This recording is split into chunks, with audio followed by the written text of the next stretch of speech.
नमस्कार। फौज lecturer YouTube channel पर आपका स्वागत है। आज हम फौज की एक सच्ची घटना आपके साथ शेयर करेंगे। घटना 1999 की है। उसमें मेरी पोस्टिंग देवलाली थी, नासिक महाराष्ट्र के अंदर। छोटी सी यूनिट है।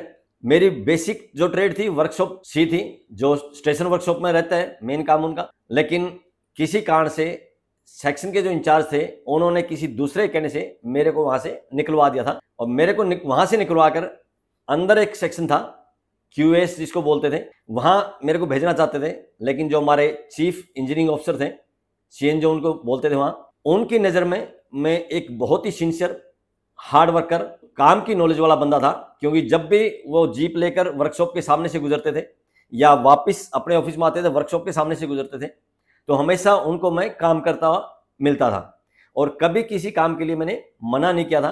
कुछ ऐसे काम थे जो वर्कशॉप में नहीं हो पाए थे, उन्होंने मना कर दिया था, उन काम को भी मैंने कर दिया था। क्योंकि मेरा टेक्निकल ट्रेड था और टेक्निकल में मेरा इंटरेस्ट बहुत ज़्यादा था।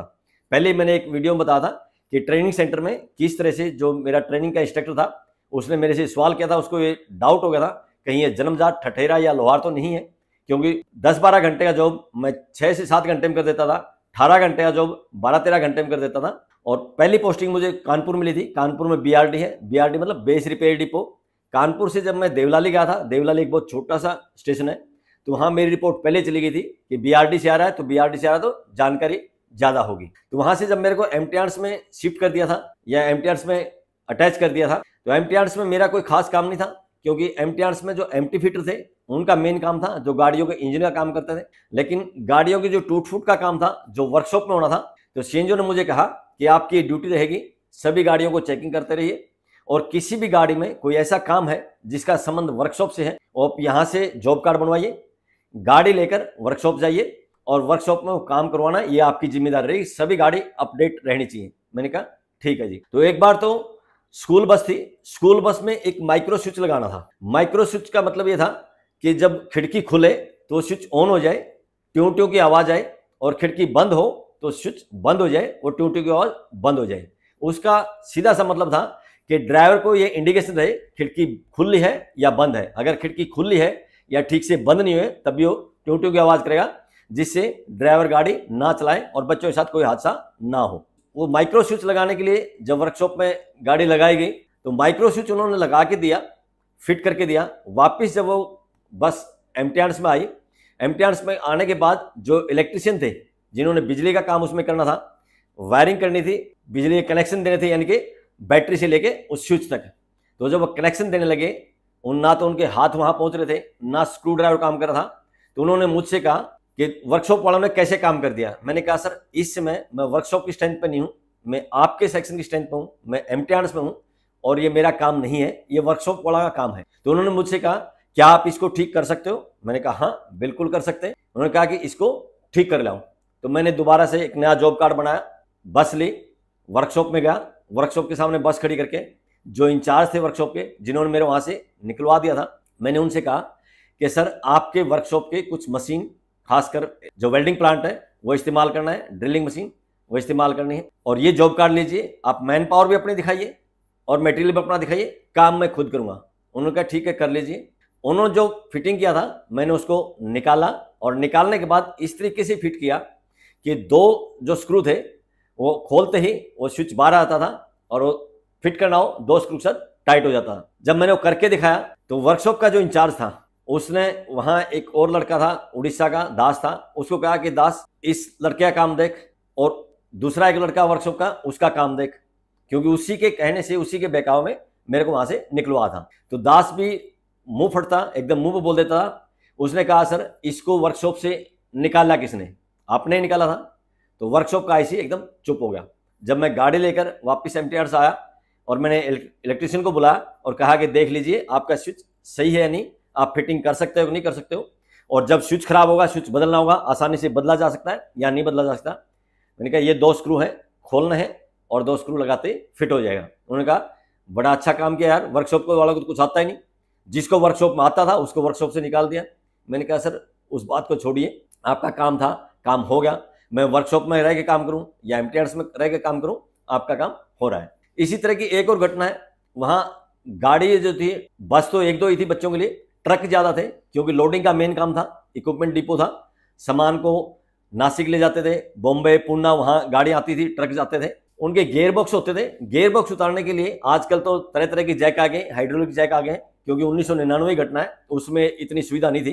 तो नॉर्मली गेयर बॉक्स उतारने के लिए गेयर बॉक्स से दोनों साइड में 2 रस्से डालते थे, और हर एक रस्से को एक एक बंदा उधर से कम से कम 4 बंदे या कभी कभी ज्यादा बंदे भी लगाने पड़ते थे, उसको टाइट करके रखते थे और स्क्रू खोल के नीचे उतारते थे।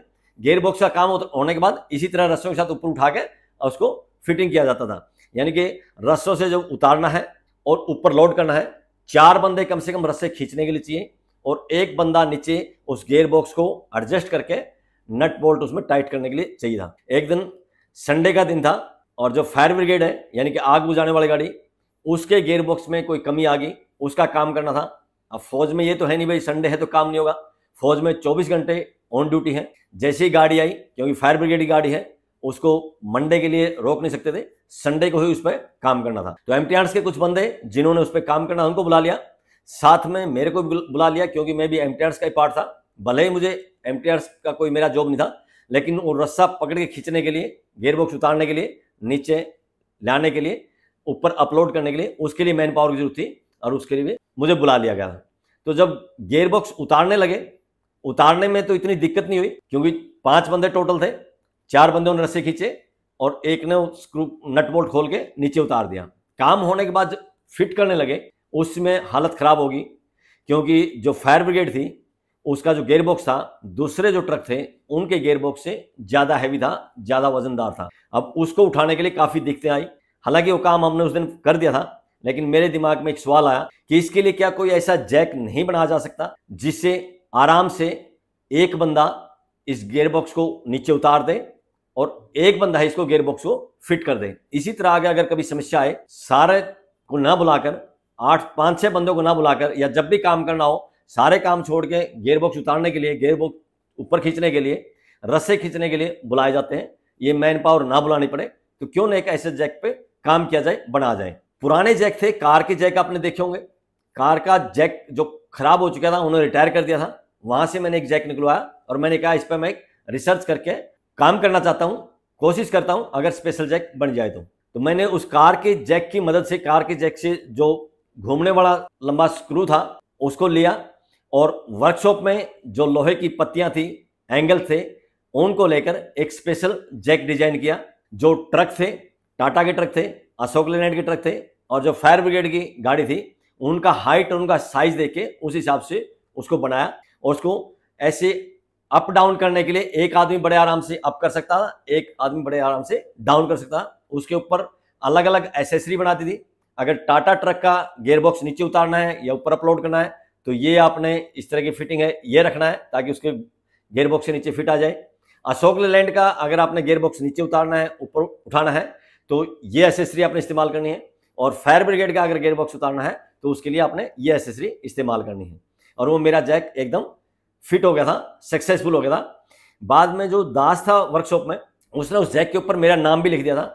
फौज में मुझे SK आर्य के नाम से जानते थे। SK मतलब सुरेश कुमार, आर्य क्योंकि मैं आर्य समाज को फॉलो करता था, और मेरे नाम के आगे सुरेश कुमार आर्य लिखा था। फौज में शॉर्ट में लिखते हैं, आर्या पहले, SK बाद में, SK आर्या या आर्या SK, तो वहां उस पर लिखा था SK आर्या, जैक पे लिख दिया था। अभी भी वो जैक वहां पे है या नहीं है, क्योंकि मैं तो 2006 में रिटायर हुआ था, 2001 में मेरी वहां से पोस्टिंग हुई थी। तो इस तरह से आपने देखा होगा कि लोगों कहते हुए सुना होगा कि आवश्यकता आविष्कार की जननी है, या अंग्रेजी में कहावत है, need is the mother of invention. वहां मेरे दिमाग में वही था, और उसी के आधार पर मैंने एक छोटी सी कोशिश की और मुझे सफलता मिली। आपके साथ भी कभी ऐसी समस्या हो सकती है। आप अगर दिमाग पे जोर दोगे और ये कोशिश करोगे कि इसका कोई अल्टरनेट हो सकता है या इसके लिए कोई ऐसा जुगाड़ बना जा सकता है, तो आपको सफलता जरूर मिलेगी। घटना अच्छी लगी हो तो लाइक कीजिए, दोस्तों के साथ शेयर कीजिए। इसी तरह की सच्ची घटनाएं देखने के लिए चैनल को सब्सक्राइब कीजिए। बहुत बहुत शुक्रिया, धन्यवाद, जय हिंद।